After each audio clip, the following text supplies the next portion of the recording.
This is an Amazon sword. I just bought it. It's kind of small to medium. They'll get much larger.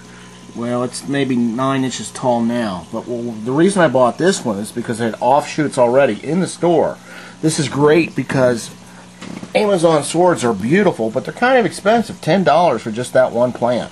However, this one's already growing shoots, and each one of these, there's one plant, there's another, there'll be another here, another there. So this one plant's going to put off about 8 other little plants, and they'll grow just as big as the parent. And so that's great because that'll be about $80 worth of $80–90 of free plants it's going to give me by its offspring. So if you notice that in the store that they have those offshoots, go ahead and buy them, because these things are going to grow really fast. And then I will put them in the other aquarium with the newts, and it'll be nice and pretty again. Here's the same Amazon Swordtail about a month and a half later. So all the little shoots have indeed grown up larger. Not quite as many as I first predicted, but still enough to... these should have been cut off even earlier, and the roots have gone crazy and grown too long. Those could be cut down a tiny bit. The one that they sell in the store, it comes with a little container of soil wrapped around with some type of foam to keep it from, muddying the water.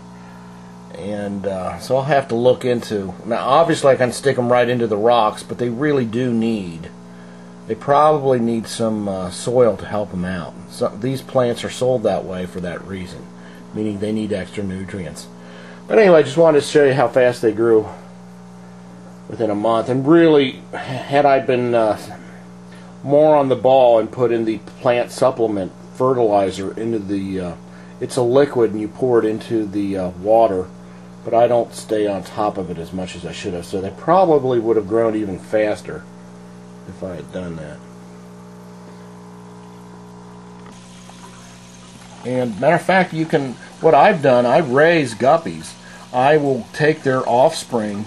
When I have too many and the tank's too full, I will take them to the pet store and trade them in for free food, because they can turn right around and, if you got good-looking guppies, they'll take them and sell them, and they make a handsome profit, and they can throw you in some free food. I've done that in the past. And there's my glacial radix from some of my other videos where I was collecting rocks from the river. They're all cleaned up and in the aquarium. Some of them, I rotate what rocks I have. Anyway, so it's just a thing of beauty, these hobbies of beautiful life forms flowing and swinging around.